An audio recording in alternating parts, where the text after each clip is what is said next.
बच्चों तो क्या हाल चाल है? सब बढ़िया है, ठीक ठाक। आज के सेशन में हम लोग देखें अंतरिम केंद्रीय बजट। मोस्ट इम्पोर्टेंट टॉपिक होता है हर सरकारी एग्जाम के लिए। और लास्ट में हम लोग जो इसके टॉप एमसीक्यू क्वेश्चन होंगे उसको भी देखेंगे, कवर करेंगे। अब पहले इस टॉपिक में हम क्या क्या कवर करेंगे, पहले तो बजट के बारे में जान लेंगे कि बजट होता क्या है। और दूसरी चीज कि कहाँ से रुपया आता है, कहाँ जाता है, ये बजट का एक मेन टॉपिक होता है।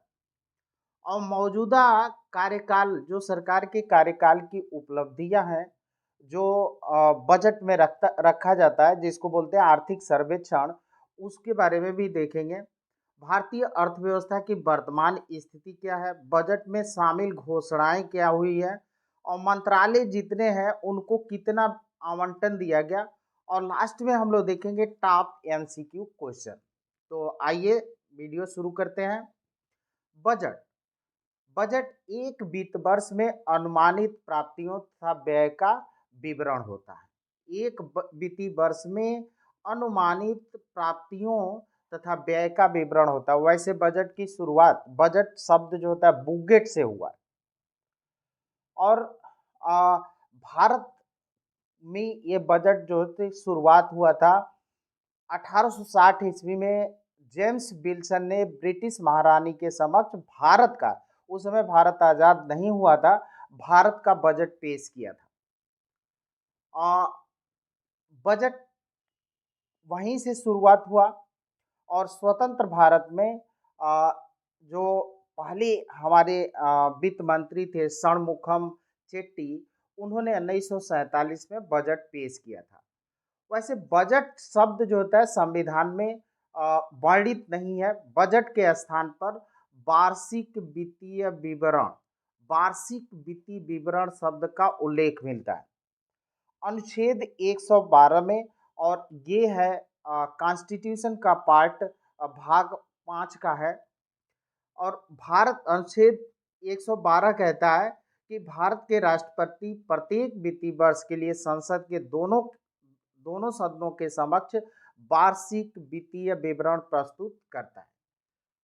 अब बजट तैयार करने हैं तो नोडल निकाय क्या होता है? बजट प्रभाग होता है। और ये आर्थिक मामलों का विभाग है, वित्त मंत्रालय के अंतर्गत काम करता है। इसके अतिरिक्त नीति आयोग, जो पहले योजना आयोग के नाम से जाना जाता था, नीति आयोग, और संबंधित मंत्रालय जो होते हैं उनसे सलाह लेकर बजट जो होता है पेश किया जाता है। पहला बजट जो होता है 1947 में, पहले ही हमने बता दिया कि प्रथम वित्त मंत्री जो थे षणमुखम चेट्टी, उन्होंने प्रस्तुत किया था 1947 में। बजट के प्रमुख घटक क्या क्या होते हैं? बजट के प्रमुख घटक होता है राजस्व और पूंजीगत प्राप्तियों का अनुमान होता है, राजस्व बढ़ाने के तरीके और साधन, व्यय अनुमान, और समाप्त हो रहे वित्तीय वर्ष का वास्तविक प्राप्तियां और व्यय क्या रहे, कमी रहा या अधिशेष रहा। आने वाले वर्ष के आर्थिक और वित्तीय नीति के बारे में बजट के प्रमुख घटक होते हैं, कंपोनेंट्स होते हैं। बजट के चरण क्या होते हैं? संसद में प्रस्तुत किया जाता है, फिर आम चर्चा होती है, फिर विभागीय समितियों द्वारा इसकी जांच की जाती है, और अनुमान मांगों पर मतदान होता है, फिर विनियोग विधेयक पारित कराना होता है, और उसके बाद से फाइनली जो होता है वित्त विधेयक पारित पारित किया जाता है। बजट के संबंध में एक खासियत है कि रेल बजट और आम बजट दोनों अलग अलग होते थे, लेकिन 2017 में रेल बजट और आम बजट का एकीकरण कर दिया गया। अब आम बजट में ही रेल बजट शामिल हो गया है। अब मौजूदा कार्यकाल जो हमारी सरकार है, उसके कार्यकाल की उपलब्धियां क्या है? गरीब कल्याण और देश कल्याण में डीबीटी, जिसको डायरेक्ट बेनिफिशियल ट्रांजेक्शन बोलते हैं, से सरकार ने 2.7 लाख करोड़ की बचत हुई है। डीबीटी से इतने बचत हुई है। 25 करोड़ लोग बहुआयामी गरीबी से बाहर आए हैं। ये इम्पोर्टेंट पॉइंट है कि कितने लोग गरीबी से बाहर आए, तो 25 करोड़ लोग बहुआयामी गरीबी से बाहर आए हैं। पीएम स्वनिधि के तहत 78 लाख रेहड़ी पटरी वालों को ऋण सहायता दी गई है। ये ऋण जो होता है छोटा, मतलब 10,000 पहले दिया जाता है, फिर 20,000 और 50,000 तक का ऋण दिया जाता है। इस पर ब्याज भी कम होता है, 7% ही ब्याज होता है। तो रेहड़ी जो पटरी पर ठेला लगाते हैं उन लोगों को ये 78 लाख रेहड़ी पटरी वालों को ऋण सहायता उपलब्ध कराया गया है। गरीबों की संख्या में प्रतिशत कमी 2005-06 में ये 55.3 करोड़ थे। फिर अ, ये आप देखें तो गरीबों की संख्या लगातार डिक्रीज कर रही है और इस समय 11.3 करोड़ ये 2022 और 23 में संख्या रह गई है। तो ये गरीबों की संख्या। अब यहाँ पे कि आईआईटी 2014 में आईआईटी 16 थे, 2023 में आईआईटी कितने हैं 23, एम्स 2014 में 7 थे, अब एम्स कितने हो गए 22, यूनिवर्सिटी 723 थे 2014 में, अब है 1113, 2022 में 1113 यूनिवर्सिटी क्रियाशील है। अब युवाओं का सशक्तिकरण हुआ है। 1.4 करोड़ युवाओं को कौशल भारत मिशन के तहत प्रशिक्षण प्राप्त हुआ है। ये भी इम्पोर्टेंट पॉइंट है, आप नोट करेंगे, ये एमसीक्यू क्वेश्चन बन सकता है। 1.4 करोड़ युवाओं को कौशल भारत मिशन के तहत प्रशिक्षण प्राप्त हुआ है। युवाओं को उद्यमी बनाने की आकांक्षाओं को बढ़ावा देते हुए पीएम मुद्रा योजना के तहत 43 करोड़ ऋण स्वीकृत किए गए। यानी पीएम मुद्रा योजना के तहत 43 करोड़ जो होता है ऋण जो होता है स्वीकृत किए गए। पीएम श्री बजट का आवंटन बढ़ाकर 4,000 करोड़ से 6,050 करोड़ कर दिया गया है। किसान अन्नदाता का कल्याण, मतलब किसान के बारे में क्या कहा गया, पीएम किसान के तहत 11.8 करोड़ किसानों को प्रत्यक्ष वित्तीय सहायता जो 2-2 हज़ार रुपया था, साल में 6,000 मिलते हैं, 3 किस्तों में मिलता है। तो पीएम किसान निधि के तहत 11.8 करोड़ किसानों को प्रत्यक्ष वित्तीय सहायता पहुंचाया गया है। प्रधानमंत्री फसल बीमा योजना के तहत 4 करोड़ किसानों को फसल बीमा दी गई है। 3 लाख करोड़ रुपए के व्यापारिक वॉल्यूम का समर्थन करने वाले ENAM के तहत 1361 मंडियों का समेकन किया गया, एकीकरण किया गया, इंटीग्रेट किया गया। महिला उद्यमियों को 30 करोड़ मुद्रा योजना ऋण दिए गए। 10 वर्षों में हायर एजुकेशन में महिलाओं की नामांकन में 28% की वृद्धि हुई है। स्टेम पाठ्यक्रमों में महिलाओं का 43% नामांकन हुआ है। 43 लाख स्व सहायता समूहों की सहायता से 1 करोड़ महिलाओं को लखपति दीदी बनी है। लखपति दीदी एक योजना चल रही है सरकार की, जो स्वयं सहायता समूहों के द्वारा प्रदान की जाती है। सरकार ने इसको 2 करोड़ करने का लक्ष्य निर्धारित किया है। अब आते हैं लोग पूंजीगत व्यय। तो व्यय वर्ष 2024-25 के लिए पूंजीगत व्यय में 11.1% की वृद्धि की घोषणा की गई। पूंजीगत व्यय को बढ़ाकर 11,11,111 करोड़ रुपए किया गया है। जो सकल घरेलू उत्पाद जीडीपी का 3.4 यानी पूंजीगत व्यय में वृद्धि हुई आर्थिक विकास का अनुमान है। वित्त वर्ष 2023-24 के लिए वास्तविक जीडीपी में वृद्धि 7.3, ये भी इम्पोर्टेंट है, आप इसको नोट करें कि जीडीपी में कितनी वृद्धि दर रही। तो रहने का अनुमान है जो आरबीआई के संशोधित अनुमान के अनुरूप है। अंतर्राष्ट्रीय मुद्रा कोष इंटरनेशनल मॉनेटरी फंड आईएमएफ ने वित्त वर्ष 2023-24 के लिए भारत के विकास का अनुमान को बढ़ाकर 6.3 प्रतिशत कर दिया। इसका यह भी अनुमान है कि 2027 में भारत तीसरी सबसे बड़ी अर्थव्यवस्था बन जाएगा। यानी आईएमएफ के अनुसार 2027 में भारत जो होता है तीसरी सबसे बड़ी अर्थव्यवस्था हो जाएगी भारतीय अर्थव्यवस्था।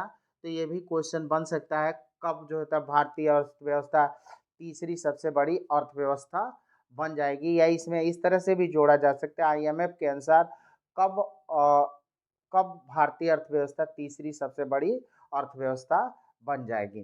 तो 2027 करारोपण, अंतरिम बजट, एक्चुअल में अंतरिम बजट जो होता है वो संक्रमण काल का बजट होता है।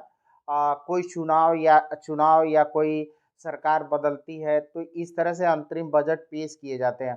अंतरिम बजट में बहुत नीतिगत फैसले नहीं लिए जाते हैं।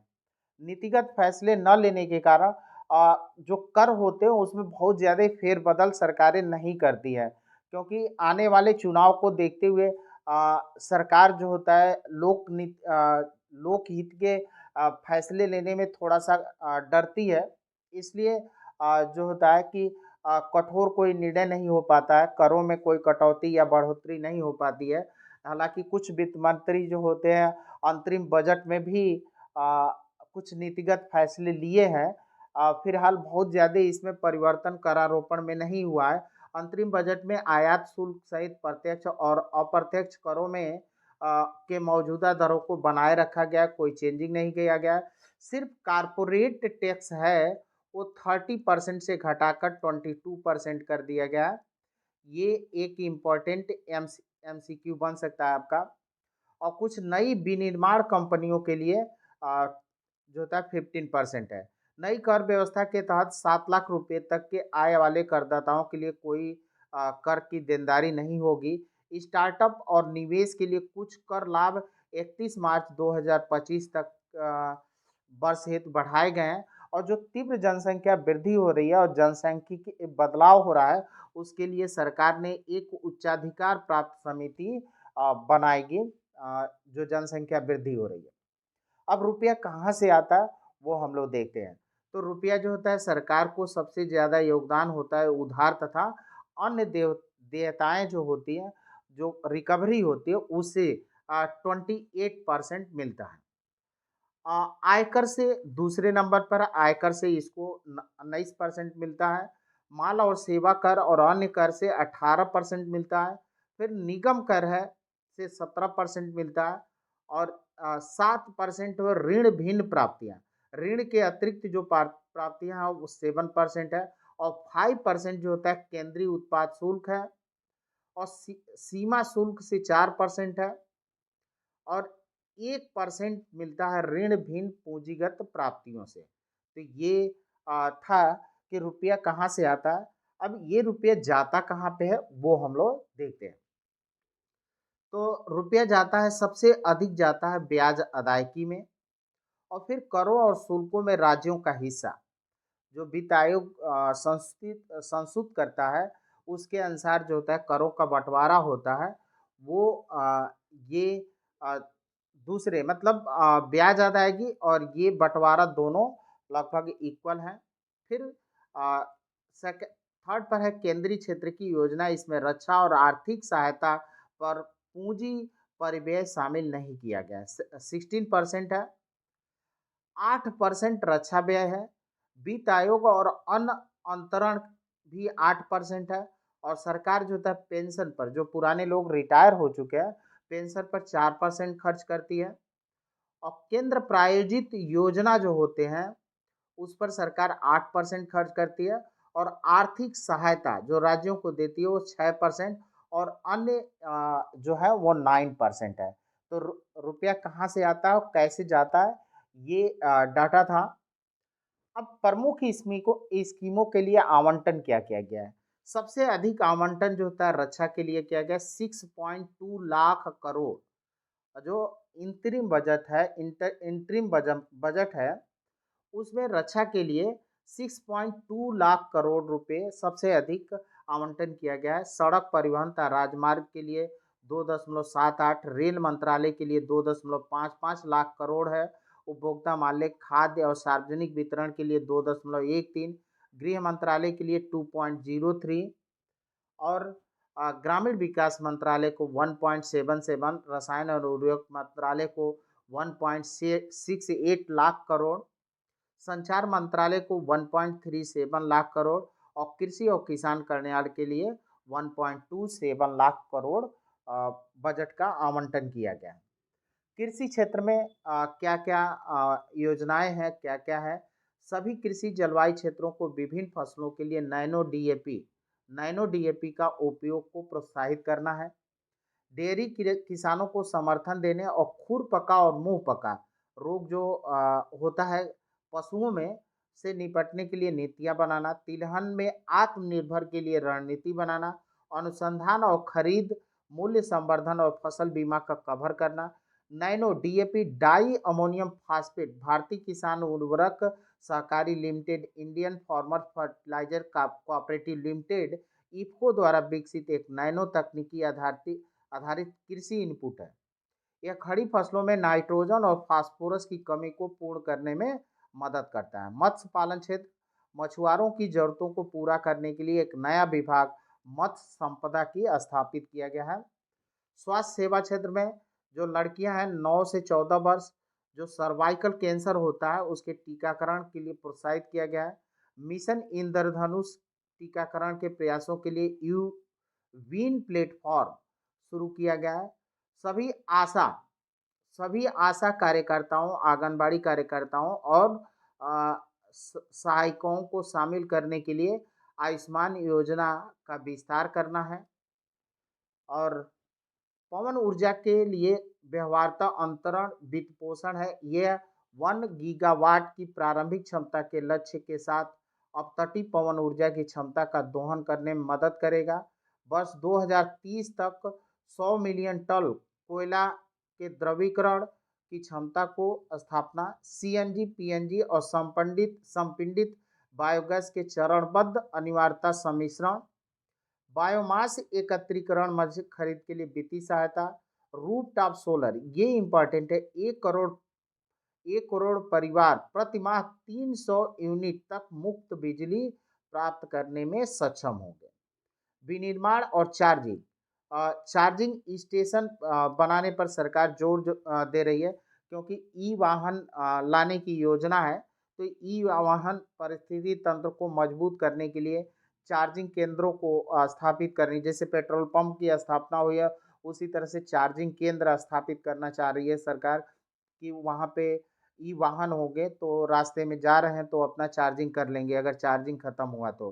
पर्यावरण अनुकूल विकल्पों को समर्थन करने के लिए बायो मैन्युफैक्चरिंग और बायो फाउंड्री की नीति की योजना की शुरू की जाएगी।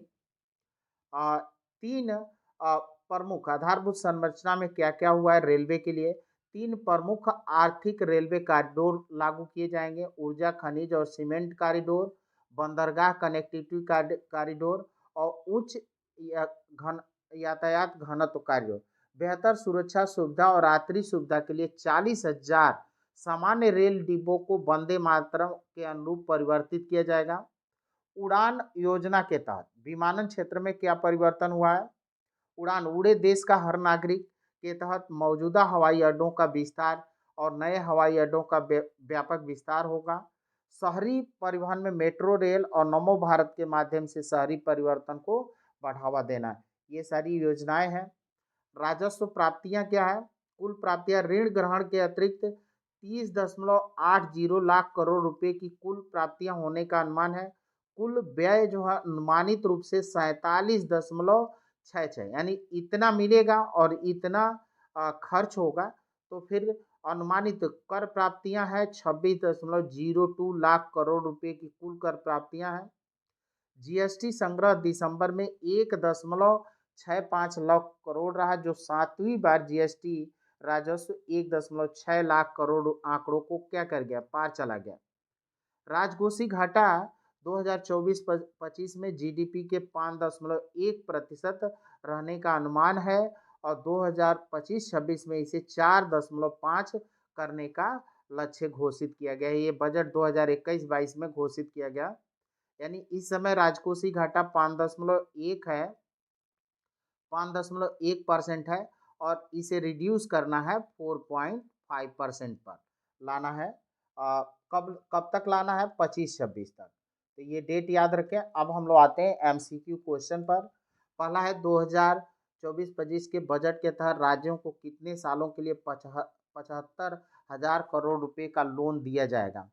तो ये 15 ईयर के लिए दिया जाएगा, 50 साल के लिए, 50 ईयर के लिए। सेकंड क्वेश्चन है के तहत नवाचार के लिए कितना लोन देने की घोषणा की गई है? तो 1 लाख करोड़ रुपए नवाचार के लिए देने के लिए घोषणा की गई है। थर्ड क्वेश्चन, निम्न में से कितनी मंडियों को इलेक्ट्रॉनिक नेशनल एग्रीकल्चर मार्केट ई नाम से जोड़ा गया? तो 13,61, सॉरी 13,000 नहीं है, 1361। अभी हम लोगों ने देखा था कि 1361 मंडियों को इसके तहत जोड़ा जाएगा। नेक्स्ट क्वेश्चन है हम लोगों का, स्किल इंडिया मिशन के तहत कितने युवाओं को प्रशिक्षित किया गया? तो अभी हम लोग देखे कि वहाँ पे हमने बताया भी था कि ये इम्पोर्टेंट है, 1.4 करोड़, तो 1.4 करोड़ युवाओं को स्किल इंडिया के तहत, कौशल विकास योजना के तहत प्रशिक्षित किया गया है। नेक्स्ट क्वेश्चन है, निम्न में से कितनी आयु के लड़कियों को सर्वाइकल कैंसर का टीका लगाने की घोषणा की गई? तो 9 से 14 वर्ष की लड़कियों के लिए सर्वाइकल के लिए टीकाकरण की घोषणा की गई। मुद्रा योजना के तहत महिलाओं को कितना लोन दिया गया? तो मुद्रा योजना के तहत महिलाओं को 30 करोड़ ऋण योजना वितरित किया गया।